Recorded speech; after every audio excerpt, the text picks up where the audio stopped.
Bonjour, Théophane Soulard, oui, donc conseiller Caprin, forcément, depuis des années. Je fais le sud de la Vendée et la Charente-Maritime. Voilà, c'est tout ce qu'il y a à en dire à peu près ici, spécialisé fourrage et puis anciennement économie, mais plus maintenant. Donc voilà. Donc on va pouvoir commencer parce qu'on est là surtout pour parler de métail. Donc, pour en parler, je vais vous présenter l'étude qui a été faite depuis quelques années au niveau du réseau RedCap. Donc, je vais repartir de l'étude qui est faite depuis quelques années au niveau du réseau RedCap. Vous voyez les logos. Donc, le réseau RedCap, c'est quelque chose qui a été mis en place en 2012 au moment de la crise Caprine. Enfin, tout le monde s'en souvient plus ou moins. Enfin, des jeunes peut-être moins, mais les anciens, oui. Ça avait été mis, alors ça a été créé avec plusieurs organismes et le maître d'œuvre c'est l'Institut de l'élevage. Alors RedCap c'est Recherche et Développement Caprin.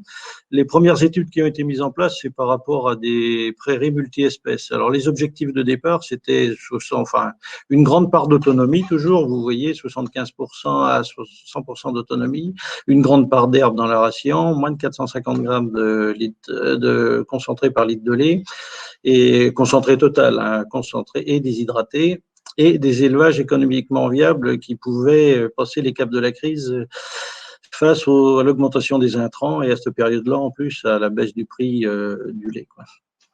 Donc, c'est une approche, oui. Alors, à la base, c'était Pays de la Loire, Poitou-Charentes. Aujourd'hui, c'est avec la Nouvelle-Aquitaine et il y a plusieurs organismes maintenant. Donc, il y a les contrôles laitiers, Chambre d'agriculture, BTPL, les CIVAM, bien sûr l'Institut de l'élevage, donc maître d'œuvre avec Jérémy Just qui gère le pôle RedCap. Et puis, on a quand même une ferme référence avec le dispositif expérimental de Poitou-Chèvre à Lusignan, pour ceux qui connaissent. Donc voilà, en gros, par rapport au RedCap. Donc, au départ, parce que tout ce qui est fait au niveau du RedCap, ce sont des demandes d'éleveurs, c'est-à-dire que ce sont les éleveurs qui demandent des études. Il y a eu la première, donc, sur les mises en place de prairies multi-espèces. Il y a eu le séchage en grange. En 2015, il a été demandé, parce qu'il y avait, à ce moment-là, c'est vrai, beaucoup d'interrogations sur les métailles. Chacun faisait son truc dans son coin. Donc, ce sont bien des demandes d'éleveurs, quoi. Donc, les mises en place d'essais qui sont faits sont dans des élevages. Il n'y a rien, c'est pas l'INRA, c'est fait avec les gens représentant le RedCap et les éleveurs, quoi. Donc à ce moment-là, il y avait en plus, il a été pris un apprenti, Romain Brochier, qui depuis lui est conseiller Caprin à Ardépal, là-bas dans le centre de la France, pour mettre en place un petit peu l'étude et puis voir un petit peu les points de vue des éleveurs, parce qu'il y avait une demande, mais il fallait savoir pourquoi.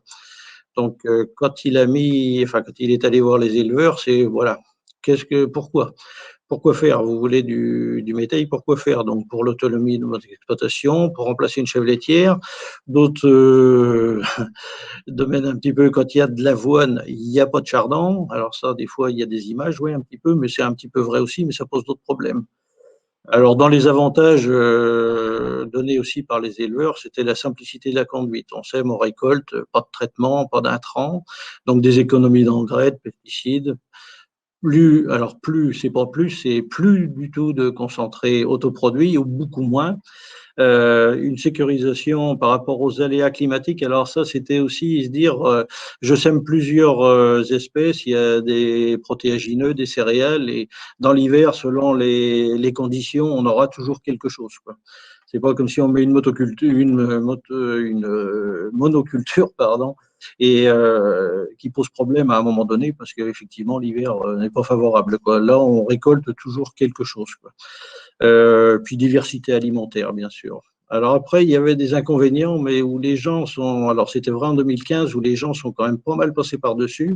C'est les inconvénients, bon, variation interannuelle, ça c'est évident, c'est aussi lié avec dessous la valeur alimentaire mal connue, parce que, bah oui, par rapport aux aléas climatiques, il y a des années, il va y avoir peut-être un peu plus de protéagineux, moins de céréales, ou plus de céréales, moins de protéagineux, donc effectivement, la valeur alimentaire va pas être égale tous les ans, quoi. C'était un petit peu l'inconvénient, mais bon, après on va voir comment essayer d'atténuer toutes ces variations. Les inconvénients, c'était la technicité aussi, mais là aussi, si on reposait la question aujourd'hui, il y aurait beaucoup moins de problèmes sur le semis et la récolte. Le semis, différentes graines. Normalement, on sème des graines un peu plus profondes, d'autres moins. Est-ce qu'on sème une fois, deux fois? Enfin, voilà, il y avait pas mal de choses qui étaient mal connues dans le moment, parce que, comme je disais tout à l'heure, tout le monde faisait son truc dans son coin, mais il n'y avait vraiment rien de enfin, voilà, de mis en place pour avoir des données, quoi. Il y avait d'autres attentes aussi. Alors, ce que font les autres? Et par rapport à des espèces, l'épeautre et le lupin, alors quelle variété choisir? Il y en a qui n'avaient pas d'attente particulière, ils voulaient voir. Il y avait sur l'aspect alimentaire, les valeurs, comment on le donne, graines entières, broyées, pas broyées, enfin comment ça marche, les doses de semis. Mais alors quand on remonte, il y a plusieurs mélanges, oui. Alors lesquels seraient les plus stables? Parce que dans le moment, les plus stables, on ne savait pas. Il fallait mettre les. On a 4 ans de recul aujourd'hui, voire 5 ans, mais la 5e année n'est pas sortie encore. 2020, on n'a pas fait les synthèses et surtout ce que font les autres, parce que ben oui, chacun faisait sa petite bouillie dans son coin, mais voilà, donc il y en a qui avaient de bons résultats, d'autres moins. Pourquoi, comment, enfin, les gens voulaient savoir, quoi. Donc à partir de là, ben, sur le 2015, on a commencé l'étude avec la partie semis, récolte et puis ce qui a été mis en phase. Alors on va voir un petit peu ce que ça donne après. Alors le dispositif, en fait, depuis 4 ans, parce que c'est 4 années là, étudiées, 2016, 17, 18 et 19, il y a eu 190 métailles en gros, enfin 190 résultats sur 75 élevages. Alors il y en a qui y sont depuis le début, d'autres qui sont apparus depuis. Voilà, et ça, vous voyez les petits points. Alors 2016, 2017, oui, 2018, 19, il y a quelques petits points qui sont rajoutés, mais dans la zone, c'est toujours la même zone, quoi. Vous voyez, ça va quand même du Lot-et-Garonne à Mayenne-Sarthe, quoi. Donc au niveau climat, au niveau des sols, au niveau un petit peu de tout, on a toutes les conditions possibles et imaginables. Donc là, on va voir un petit peu ce que ça donne par rapport à tous ces mélanges. Effectivement, et dans ces mélanges-là et dans ces élevages, il y avait 58%, et c'est toujours vrai pour l'instant, 58% des métailles cultivées en bio ou des gens en conversion, quoi.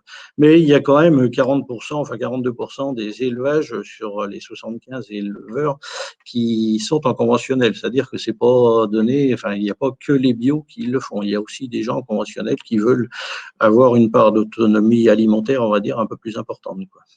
Voilà, un petit peu moins d'intrants au niveau des concentrés, notamment. Alors, les chiffres clés, alors c'est pas sur les 3 années, ça a été rajouté, parce que vous avez quand même une primeur, c'est-à-dire que normalement, ça aurait dû sortir au niveau de Caprinov, mais ces Caprinov n'ayant pas eu lieu, on n'a pas tout à fait fini. Ça, c'est une mouture qui a été faite, mais qui est à peine finalisée, quoi. Donc là, la 4e année, 2019, a été rajoutée après, au niveau des résultats. Donc si on reprend le quart supérieur, on verra à la fin où se trouve le quart supérieur sur les années. Et c'est quand même des années où, enfin, des années, il y a des petites variantes dans les années, mais on est quand même sur du 18, enfin, oui, en gros 17,4 à 19% de matière azotée en moyenne, en sachant que ça peut aller, enfin, sur l'ensemble des métailles, on peut aller de 12, enfin 13% à 20, 21, 22% sur les meilleurs des résultats certaines années, quoi. Mais ce qu'on voit, c'est que 2016, 39 quintaux, 2017, 45, 39 encore en 2018 sur ces élevages-là, et 46 en 2019. Par contre, à chaque fois, 39 quintaux, il y avait 18% d'ématés, 45, on est avec un point de moins, 17. Quand on remonte à 39 quintaux, on est à 19% d'ématés, et quand 2019, on était sur ces élevages-là, le quart supérieur à 46 quintaux, on était à 17,8, pardon. Donc, effectivement, plus il y a de rendement, moins il y a mais on verra un petit peu après pourquoi. Donc, en gros, c'est 800 kilos de protéines produits par hectare à l'année, ce qui est quand même pas mal. Alors, il en était ressorti aussi quand même, c'est marqué ici, c'est qu'en chèvre, on souhaite quand même un métail d'au moins 16% d'ématé. Donc, on est sur un UF, mais de toute façon, il n'y a pas de mal. On est sur des céréales protéagineux qui font déjà un UF, donc là, il n'y a pas de souci. Et on est au moins 35 quintaux, parce qu'il faut quand même valoriser. Alors, on va voir tout à l'heure un petit peu le coût, mais les coûts ont baissé un peu. Ça avait été fait au départ avec des achats de semences, et au fil des années, Quand les gens commencent, ils achètent leurs semences, bien sûr, et après, ils gardent leurs semences fermières. Parce que c'est pareil, en bio, notamment pour les bio, s'il faut racheter des févroles ou des céréales au prix bio, c'est vrai qu'après, ça commence à faire des coûts. Donc là, il faut bien les 35 quintaux pour les valoriser. Là, il n'y a pas de problème. Alors, les mélanges utilisés, alors on va plutôt parler de, parce que j'ai squeezé un petit peu parce qu'il y avait des diapos qui étaient à peine finalisés. C'est surtout ce qui est utilisé. C'est-à-dire qu'on a dit tout à l'heure qu'il y avait 190 métailles utilisées et vous voyez à gauche, vous avez le nombre, enfin, ça va jusqu'à 160, oui, et à droite le pourcentage. Mais sur les 190, si on reprend, il y a au moins 150 métailles qui ont été faits avec des triticales. Il y en a une centaine qui utilisent de l'avoine. Après, en pois fourragé, c'est pareil. Il y en a, oui, 120, 130, enfin, un peu plus d'une centaine, et avec de l'avoine. Et le reste, après, c'est relativement, voilà, on le retrouve de temps en temps, mais relativement moins souvent, quoi. Alors, c'est vrai que les 4 grandes espèces utilisées, ben, on est plutôt sur du triticale avoine et pois fourragé, févrole. C'est ce qu'on retrouve le plus au niveau quand même des métaux faits. Alors au niveau des itinéraires techniques, on a ressorti quand même sur l'ensemble de la zone trois, parce qu'on ne pouvait pas reprendre quand même tout ce qui existait, parce que là, il y en aurait des pages, mais trois grandes tendances, c'est-à-dire qu'il y a des tendances argilo-calcaires, 50. Ce qu'on retrouve le plus quand même, c'est des limons argileux, limons sableux, pardon. Mais c'est enfin, il y en a une bonne centaine. Et après, on a des sols avec présence plus de sable, des réserves utiles, enfin, en eau surtout, très limitées, mais là, il y en a un petit peu moins. La grosse partie est quand même limono-argileux. Mais ce sont les trois grandes tendances, parce qu'après, on aurait pu encore faire des répartitions, mais là, on tombait dans des choses où vu la zone. Alors, si vous prenez le AB, on est plus sur les sols argilo-calcaires, le B est sur les limons et le A, on est plus sur des sols tendance sable. Alors, ce qu'on retrouve quand même, parce que si vous prenez le tableau de gauche, là, les rendements quinto hectare, on voit très peu de différence. Et alors, vous voyez le trait, c'est la médiane, et le cube, après, c'est les variantes, du moins au plus. Dans les rendements, à part les sols sableux où il y a un tout petit peu moins, mais enfin, l'échelle est quand même pas trop. Si on avait des vraies échelles, il y a très peu de différence en fait. Par contre, ce qu'on retrouve, c'est effectivement, il y a peut-être plus d'écart. La médiane, vous voyez dans le cube au niveau des sables, est quand même pas tout à fait au milieu non plus. Donc, c'est un petit peu la tendance. Mais au niveau des rendements, on trouve très peu d'écart. Sur les tableaux d'à côté, par rapport à la matière azotée, ben c'est pareil. En fait, ce qu'on s'aperçoit, c'est que selon les types de sols, ben en fait, on a très peu de différence au niveau rendement et au niveau des valeurs. C'est quand même une tendance. Alors, quand les gens se posent la question, dire oui, par rapport à mes sols, bah, finalement, il ne faut pas trop se poser la question. Et quand je reprends tous ceux que j'arrive à suivre, finalement, pour avoir quelque chose de bien, souvent, on est sur des sols où les gens n'arrivent pas à faire de céréales, n'arrivent pas sur des sols un peu plus pauvres, on va dire. Et finalement, ben, c'est là où ils valorisent le mieux, quoi, parce que le métal valorise bien sur ces sols-là aussi. Il y a très peu d'écart en fait au niveau des rendements et des valeurs par rapport à de bons terrains, par rapport à un blé où il pourrait y avoir des différences énormes, quoi. Et le métal il valorise bien. Donc finalement, ben, ça peut se faire un petit peu partout. Il n'y a aucun souci. Là, quand les gens se posent la question, ben non, ça se fait. C'est donc les itinéraires techniques. Si on reprend, alors au niveau des précédents, oui, c'est tout petit sur mon écran. Alors, les 44%, si vous voyez le tableau de gauche, là, la colonne, il y a plus de 40%, ce qui est précédent prairie temporaire. Il y a 36% de céréales à la paille. Après, maïs, sorgho, parce qu'il y en a qui font des sorgho fourrage aussi, des multicoupes, 20%. Mais la grosse partie est quand même derrière des prairies temporaires. Alors, quand l'étude a été commencée, c'est peut-être un petit peu moins vrai maintenant, il y avait 100% de travail du sol avant semis. Il y en avait 80% qui labouraient et 50% de déchômage. C'est-à-dire qu'il y a des gens qui faisaient un labour et un déchômage pour remettre les sols en place. C'était quand même. Mais aujourd'hui, c'est un petit peu moins vrai. Il y a surtout. Enfin, moins vrai, oui et non. Il y a moins de labour, mais beaucoup de déchômage. Euh, 94% se met en ligne en imposage. Les 2 tiers des éleveurs, en fait, ne font aucune intervention. Si vous prenez, vous remontez sur la droite, là, la partie verte, ne font aucune intervention, oui, entre le semis et la récolte. La grosse partie des interventions, ben, c'est la gestion du salissement, l'herbicide, fongicide ou azote minéral. On fait pas. Un azote, en fait, les apports d'azote se font surtout au printemps en fonction de l'état. On va voir après quand les gens font le tour des parcelles au printemps pour réajuster la céréale. Peut-être qu'ils disent pas qu'elle a tendance à être faible par rapport au. Mais très peu vont mettre de l'azote pour. En fait, on s'aperçoit qu'il n'y a aucun intérêt. C'est sur beaucoup d'années, quoi. Et il y en a qui valorisent, oui, en azote les fumiers. Et là, ça valorise très bien en plus. C'est un moment où ça peut se mettre. La récolte est conservée. Oui, bah attends, pour la récolte, il faut.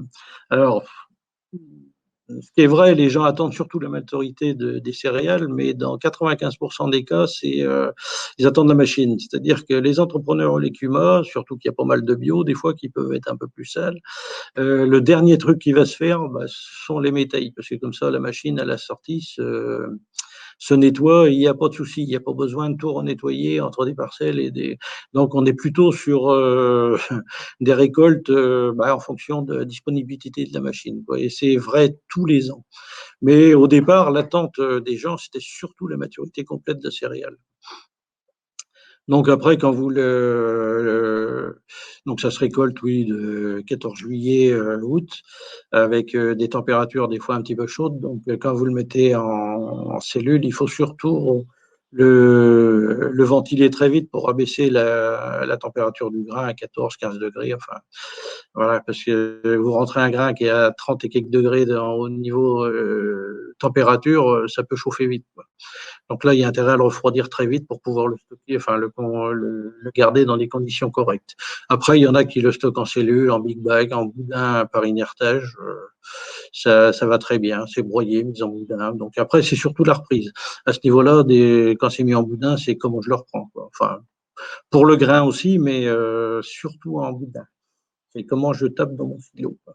Mais ça se fait et ça se conserve très bien. Il y a au moins un avantage, c'est que ceux qui ont des bruches, il n'y a pas de souci. Quand c'est broyé et inerté, enfin mis en boudin, bien pressé, les bruches, mais il n'y a plus de problème pour le grain.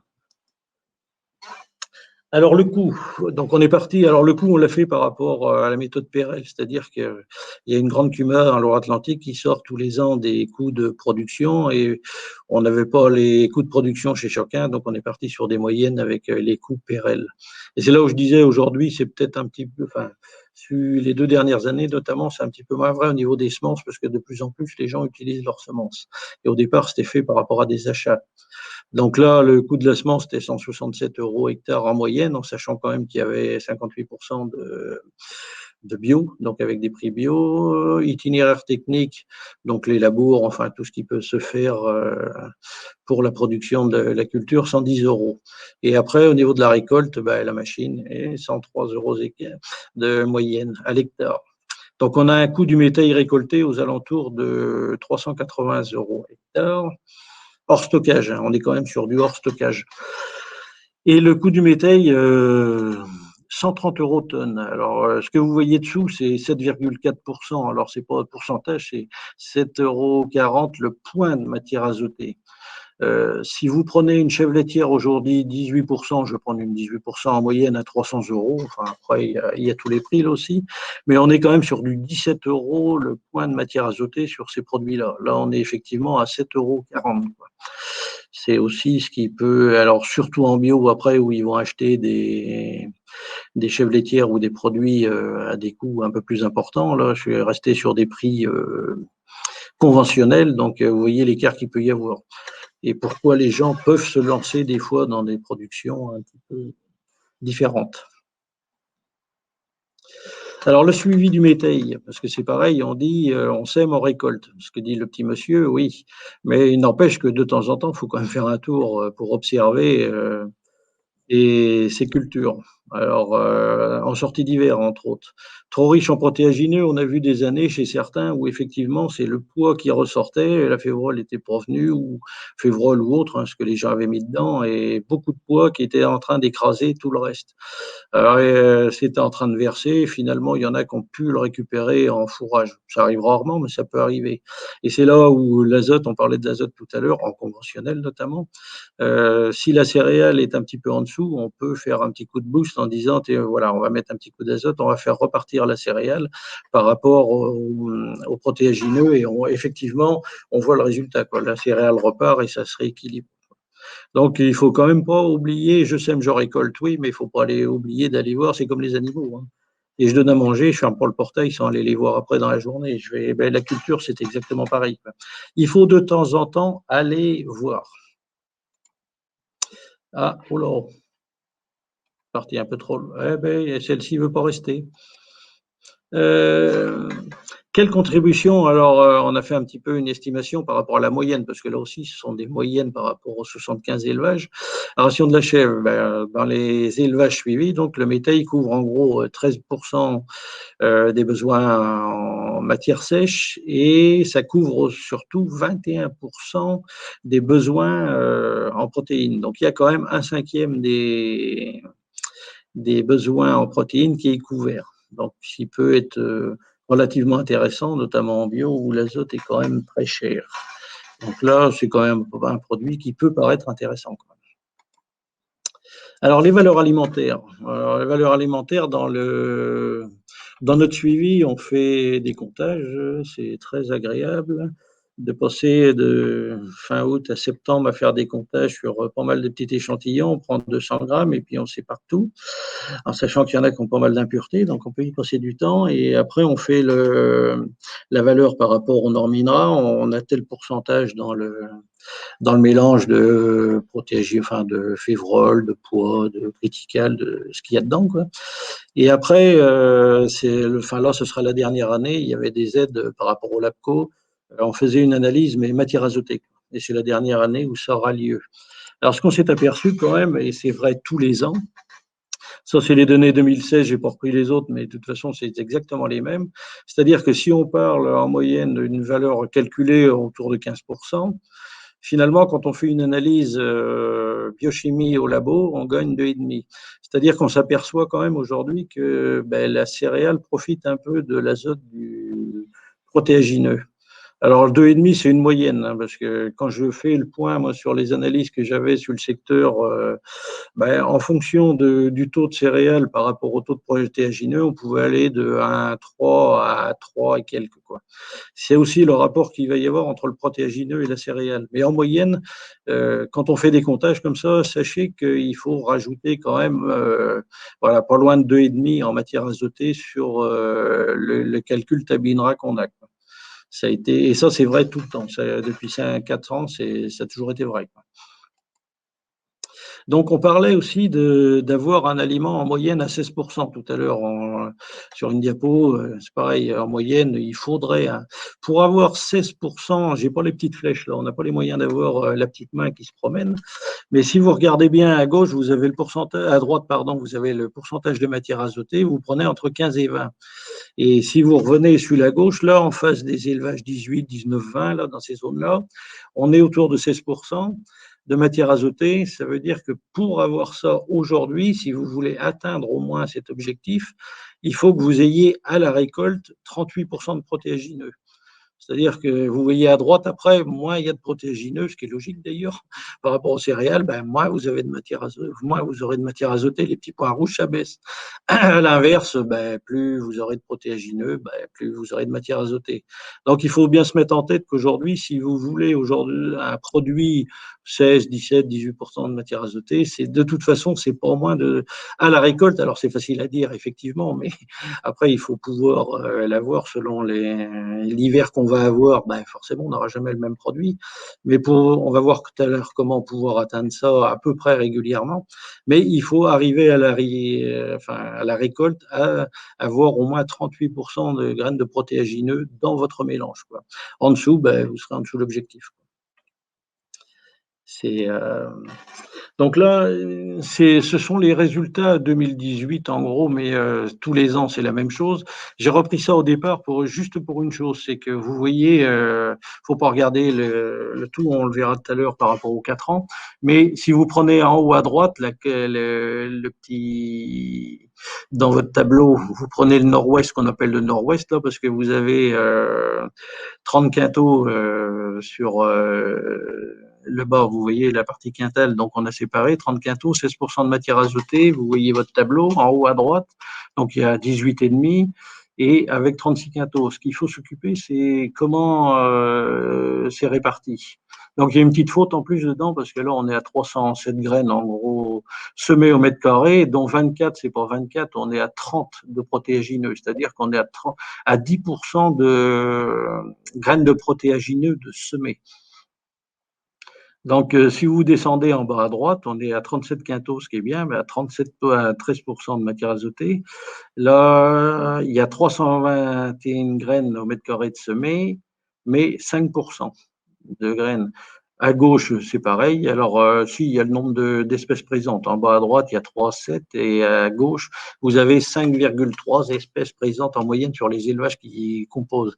Il y a quand même 360 graines semées au mètre carré, dont 5% de protéagineux. Et quand on remonte en haut à gauche, vous êtes à 22 quintaux à 18,10. Et là, c'est pareil, il y a 340 graines de semées au mètre, mais vous êtes à 6% de protéagineux. Ce qu'il faut surtout retenir dans ce tableau-là, par rapport à ce qu'on va voir après, c'est le pourcentage de protéagineux que vous avez dans votre mélange. Théophane, je me Oui. permets juste de t'interrompre. Il y a une question. Quand tu parles de pourcentage, c'est des pourcentages de graines ou tu parles en poids Non, de en ces graines. graines? En graines, voilà. Très En bien, graines. merci. On parle bien de graines. Alors, les recommandations, ça passe vite. Hein. Ah oui, recommandations, tout est presque autorisé, il faut juste avancer progressivement. Alors, oui, c'est. Donc là, effectivement, tiens, c'est marrant, parce que là, pourquoi ça. Ah, voilà. Non, ça va. Voilà.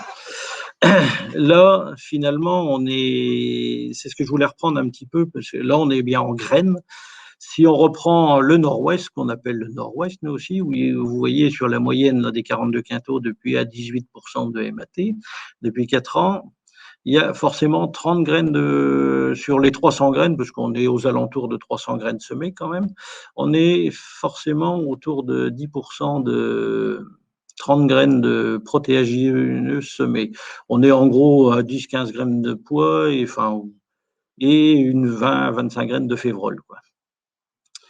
Et là, depuis 4 ans, sur les 4 années, c'est là où on a régulièrement, sur ces parcelles-là toujours, des rendements un petit peu supérieurs avec la matière azotée.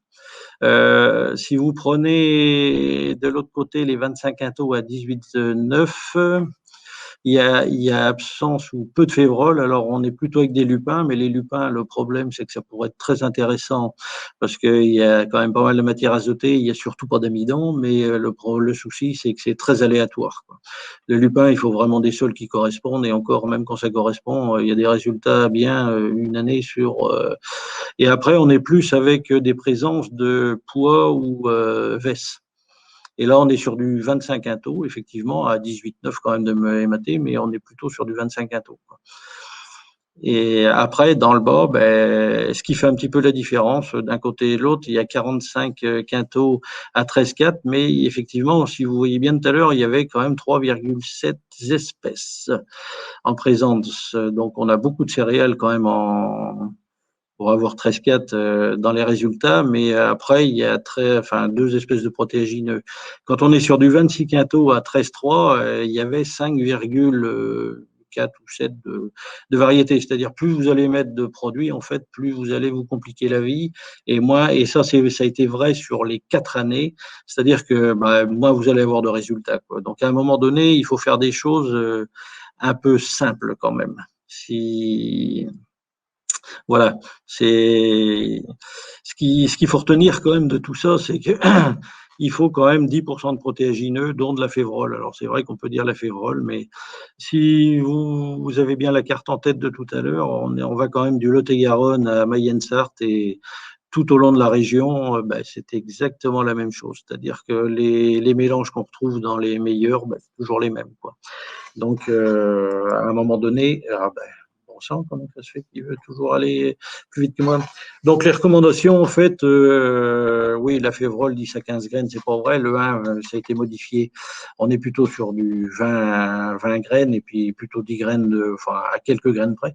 Mais là, mais au moins 30 graines, les 10% de protéagineux, dont 20 graines, oui, 20-25 graines de févrole et 10-15 graines de pois. Le triticale, bah, c'est quelque chose qui sécurise le rendement, ça sert de pivot et on est plutôt, ben voilà, la différence à 250 graines, enfin la différence un petit peu entre pour arriver à oui 270 graines, souvent on est dans les semis. Donc voilà, semer entre 250 et 350 graines et environ 10-15% de protéagineux, c'est ce qu'on voit depuis tout à l'heure. Et on voyait dans les tableaux un petit peu avant, dans les rendements, finalement, les gens qui sont à 370 graines semées ou 300, plus on monte, il n'y a pas forcément plus de rendement. Les meilleurs rendements, on les trouve autour de 300 graines avec 10% de... Et ça, c'est vrai sur les 4 années, quoi. C'est quelque chose qu'il faut bien se mettre en tête, quoi. Essayer de ne pas multiplier les variétés et pas forcément semer plus épais. Alors des fois, sur les semences fermières, les gens ont tendance, oui, parce que le défaut de ressemer des semences fermières, c'est que quand on bat, ben, vous voyez bien, il faut régler la machine à peu près pour tout avoir. On a des graines de pois qui éclatent ou des graines de févrole aussi qu'on peut retrouver éclatées. Et ces graines-là, ben, soit vous les retriez, soit si vous les semez, ben, il y a une petite partie qui fatalement va pas être intéressante à ressemer, quoi. Donc là, il faut faire attention quand même à ce moment-là, à se dire bon, ben, je vais peut-être semer ce qu'on vous, enfin, c'est vrai sur des semences achetées, enfin sur des semences triées toujours, là ce qu'on dit, mais après il faut adapter quand même par rapport aux semences fermières qui vont être non triées, quoi. Il faut de temps en temps adapter, quoi, quand même, ce qui est... ouais, si vous souhaitez diversifier votre mélange, limitez l'avoine, alors à 40-60 graines. Sur 300 kilos, des fois, j'ai vu 7 kilos de semences d'avoine de semée sur 300 kilos, hein. Et quand on est arrivé à faire le comptage, on était à 35, entre 35 et 40% de graines de pois dans le mélange. Il faut faire très attention. Puis après, quand vous l'emmenez en plus cette avoine en grain, ce qu'il faut voir aussi, c'est les repousses d'avoine derrière. Donc, il faut rester très prudent par rapport à l'avoine, quoi.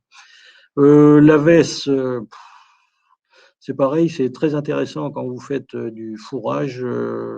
En graines, il faut éviter, quoi. C'est pour ça qu'il va vous ramener du rendement et de la valeur le plus. C'est très aléatoire là aussi. Et ce qu'il faut éviter, c'est l'orge, oui. L'orge, le blé, ça tombe, ça tient pas vraiment debout et puis c'est très maladif. Pour le blé notamment. Donc essayez d'éviter quand même de mettre des mélanges comme celui-ci. Deux exemples, oui, de métailles à plus de 16% de MAT et 30 quintaux. Voyons le Ricard si je veux. Donc, dans l'ensemble, oui, il y avait 9 métailles à plus de 16 et à plus de 30 quintaux cette année-là. C'était 2016 là aussi, mais on a repris quelques exemples comme ça. Donc, triticale avoine, là, il y avait de l'avoine un petit peu quand même.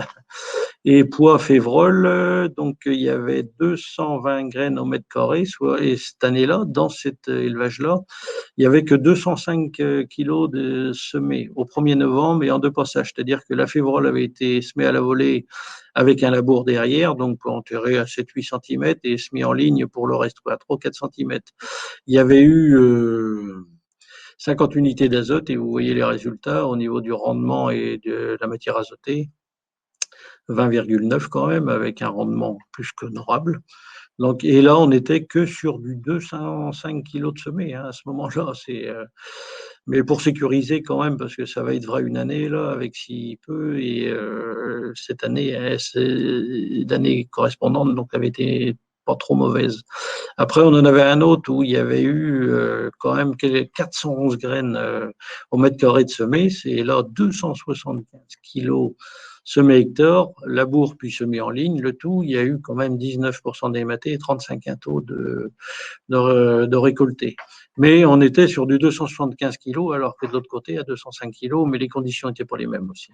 Et le mélange était, ouais, enfin, on retrouve, il y avait plus de céréales quand même. Ce qui fait qu'il y avait un tout petit, ouais, il y avait qu'un point de moins de, mais j'ai pas le résultat après des graines récoltées. Voilà, si graines semées, non, on n'a pas le résultat des graines. Alors, les recommandations, ben, c'est ce qu'on disait tout à l'heure. Hein, pour l'instant, dans tout ce qu'on a pu, les 190 résultats, ben, du triticale, du pois, de la févrole, c'est les les trois principales espèces à utiliser au niveau des résultats. Toujours si on veut quelque chose d'à peu près régulier au fil des années, quoi. Et les espèces à limiter, ben, l'orge, l'avoine, la messe, oui, c'est quelque chose après voilà, l'avoine, ça peut être intéressant, mais faut la limiter parce qu'il peut y avoir une invasion. Et là, pour s'en débarrasser après, c'est un peu compliqué, surtout en bio. Alors, des exemples de rations, on avait mis deux rations, oui, c'était plutôt sur du bio, là, entre autres. Donc, là, il y avait à gauche, si vous voyez, il y avait un produit à 20,9 de MAT, un UF, et un 17,1 de MAT, un 0,8. Il y en a un, il y avait de l'ensilage maïs, il y avait de l'enrubanage, foin de luzerne, foin de pré, avec orge, métail, tourteau. On dit 660 chèvres, 730 litres. Là, il y avait, bon, voilà, les résultats, mais bon, vu le coût de l'alimentation, ça marche. La seconde, il y avait 2 kilos de foin, bon, de prairie multi-espèces PME, pour ceux des fois qui, c'est en prairie multi-espèces, et là, c'est chez Engrange. Il y avait 550 grammes de maïs, 150 grammes de métail et un correcteur azoté, et il y a 200 chèvres à 800 litres. Voilà, donc avec des coûts très raisonnables. Et je vous remercie de votre attention. J'espère que je suis dans les temps, Solène, quand même. Je passe la vidéo. Oui, je te propose de passer la vidéo et puis après, on répondra à quelques questions. Oui, il n'y a pas de souci. Peut-être juste pour voir la question du grain, je ne suis pas sûr que il met 38% de graines protéagineux ou 38% de poids de protéagineux. Là, quand tu as reposé la question, Solène, tu parlais des semis Théophane. Là, je pense que c'est plutôt dans le résultat, dans la récolte, qui posait la question. Je sais, Johan, je pense que je voulais juste repréciser. Oui, mais dans la récolte.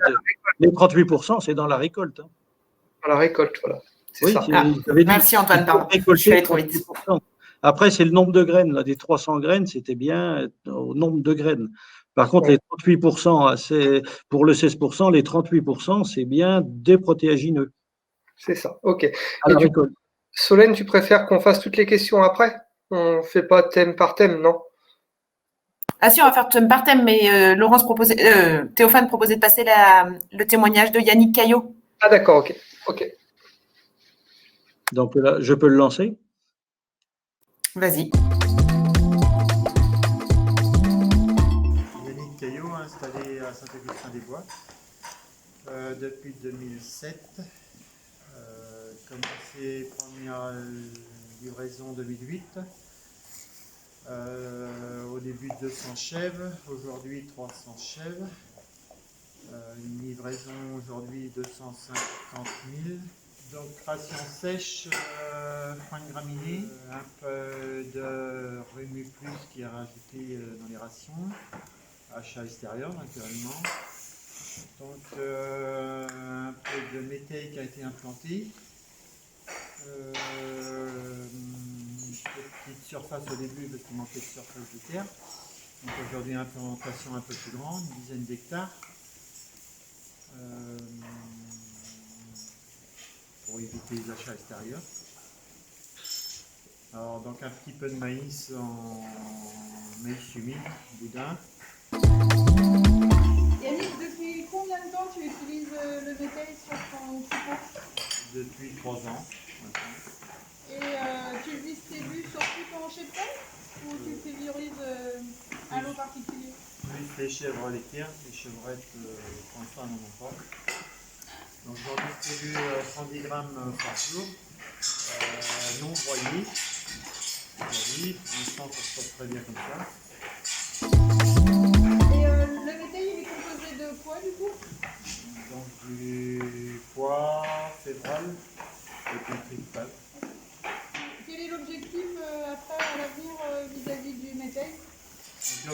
c'est d'en donner un peu plus à l'avenir. Donc les récoltes, on verra les prochaines récoltes. C'est d'augmenter le poids et puis la févrole, et diminuer en capital à l'avenir, faire des essais, et éventuellement plus valorisant pour achat extérieur. Récolte, et tu en fais quoi? C'est reste sur l'exploitation, on peut faire de taillage sur les chèvres. Donc du coup, place aux questions peut-être maintenant. Je ne sais pas, Théophane. Oui.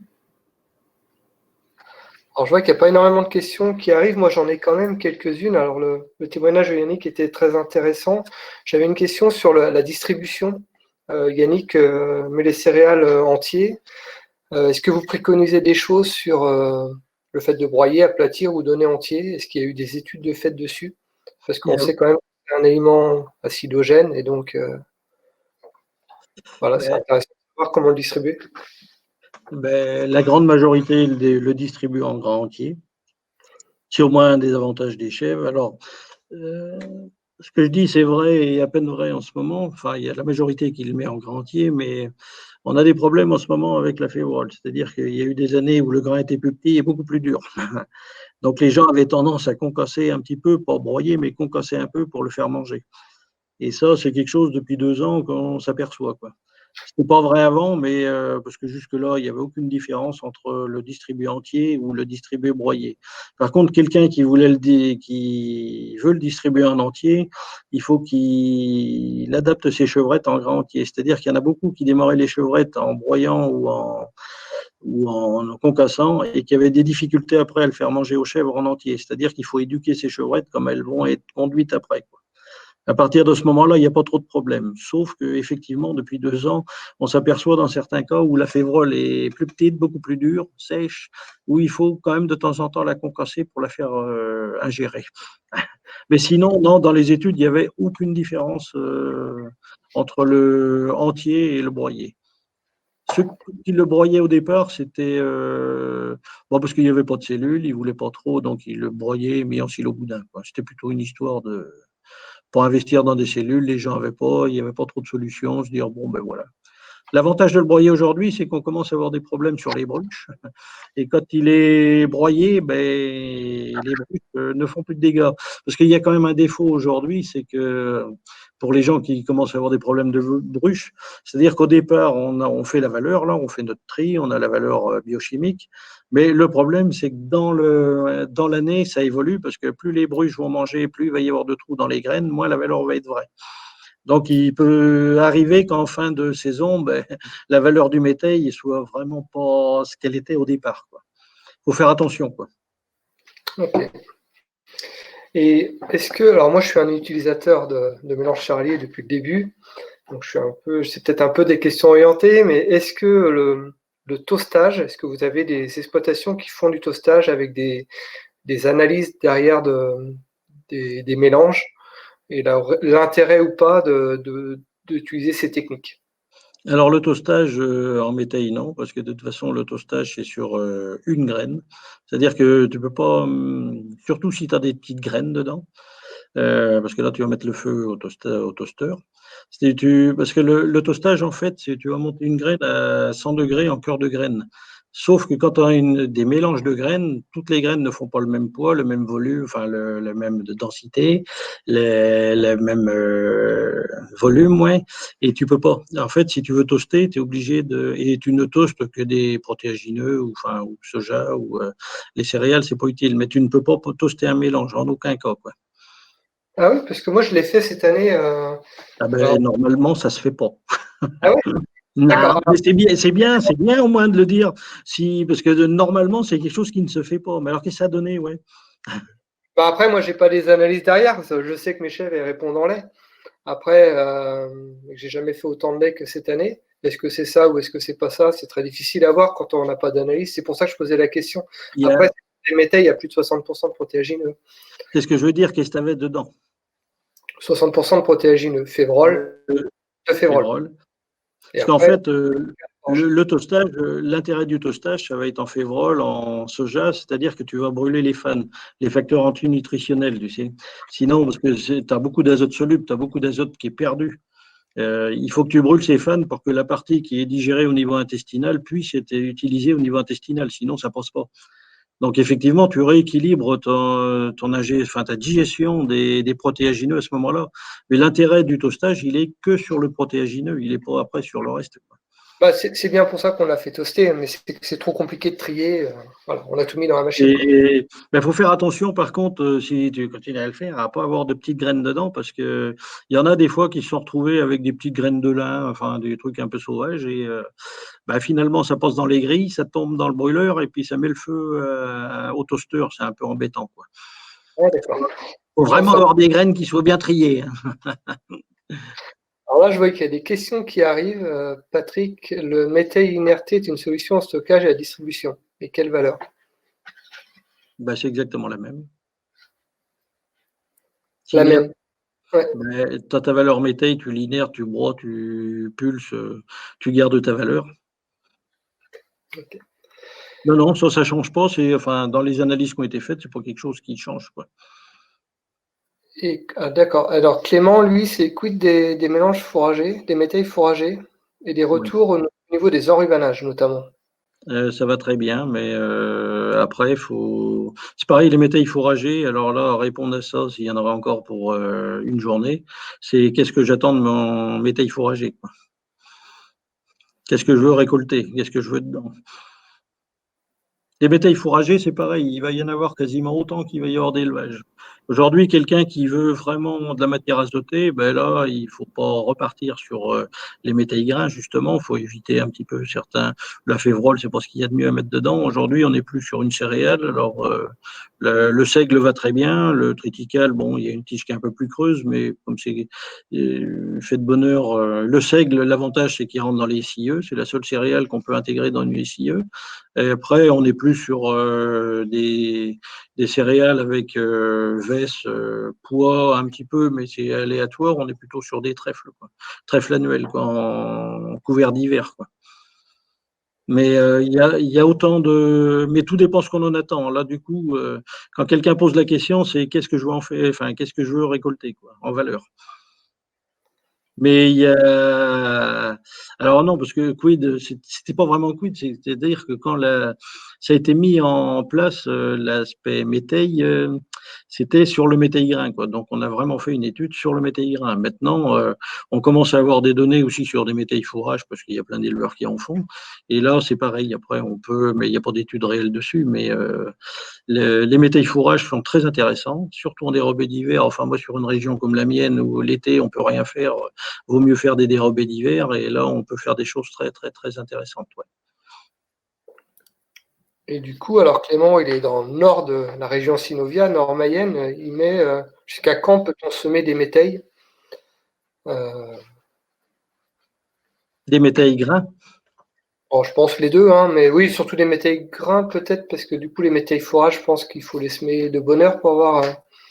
Alors, les semis, oui, je n'ai pas parlé des périodes. Là, c'est vrai que je n'ai pas laissé la diapo. J'avais fait un tri parce que c'est quand on. Là, je n'ai pas trop l'habitude de présenter en visio, mais j'ai présenté ça en groupe. Là, on passe des heures parce qu'il y a forcément les questions derrière. Mais derrière, on peut consommer longtemps. Attends, ta question, enfin oui, on peut consommer. J'en ai un, moi, il a 2 ans. Mon métail, il le consomme encore. En fourrage, alors le semis, pardon, parce que j'étais parti sur le semis, on sème du 15 octobre en gros au 15 décembre. Et en fait, il y a 2 mois d'écart et on est à 3 semaines en fait au niveau de la récolte. D'accord. Et là, je ne sais pas s'il est là d'ailleurs, Jean-Paul. Normalement, il était inscrit, mais on en a parlé justement là. Là, il voulait semer ses métailles fourrage, lui. Et finalement, avec le temps qu'on a aujourd'hui, là, il le sème à cette période. Et vu les hivers qu'on a avec le réchauffement climatique, c'est un des thèmes justement avec RedCap, le Cap Adapt, l'adaptation des élevages caprins au changement climatique. J'ai vu des gens semer jusqu'au 20 décembre et puis récolter. Parce qu'on a des hivers assez favorables maintenant. Alors tout à l'heure, il y a eu une question sur la distribution et le broyage. Et là, est-ce qu'il y a un intérêt quelconque à faire tremper le métail avant distribution? Aucun. S'il est en entier, en plus, l'intérêt, ce serait de faire un petit peu fondre la févrole, mais avant de la févrole soit... il va falloir la faire tremper longtemps. Donc, il n'y a aucun intérêt. Après, si c'est dans une mélangeuse, les gens mettent un petit peu d'eau dans la mélangeuse, mais c'est pour l'aspect mélange, mais pour le grain en lui-même, il n'y a aucun intérêt. Non. Alors moi, je veux peut-être encore une dernière question, j'en profite d'avoir le micro. Vous avez mis pas d'orge dans les mélanges, alors que l'orge, elle est réputée moins acidogène que les autres céréales. Non, parce que finalement, il y a eu trop de soucis. C'est les gens qui ont mis de l'orge parce que c'est sensible à l'averse. Donc, ça tombe vite. C'est quelque chose et c'est très maladif. Donc, à l'arrivée, il y avait beaucoup de soucis. D'accord. C'est dans ce but, c'est effectivement, c'est une céréale qui correspond très bien, sauf que sur l'aspect technique, ça posait trop de problèmes, quoi. Ceux qui ont commencé ont arrêté. Mais c'est vraiment lié à la culture en elle-même. C'est-à-dire que oui, c'est quelque chose qui va, à la fin, va tomber. Alors, si peu qu'il y ait un poids qui prend le dessus, que l'orge, parce que c'est à la base le tuteur, tombe aussi, finalement, tout est par terre et récolter, c'est quand même pas simple après. Donc, les gens prennent du... Avec du triticale dedans. Ouais. C'est la céréale en fait qui offre le plus de régularité. Enfin, dans ce qu'on voit depuis 4 ans au niveau du suivi, c'est la céréale qui offre le plus de sécurité au niveau du rendement et au niveau de la tenue. Le triticale, oui. Ouais, le triticale, ouais. C'est seulement pour ça. Hein. C'est vrai qu'autrement, au niveau alimentation, forcément, l'orge aurait tendance à. Alors là, on rentre un peu dans l'agronomie, mais les semis de prairies sous couvert de métail. Question de Clément. Oui, je vois que Clément en a parlé déjà. Il n'y a aucun problème, au contraire. Et là, l'avantage qu'il peut y avoir, c'est que autant les prairies, quand on les sème, on est plutôt sur fin août, 15 septembre. Il y en a qui l'ont fait sur des semis début novembre sous couvert.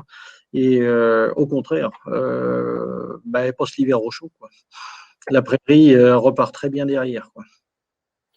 Il n'y a aucun souci.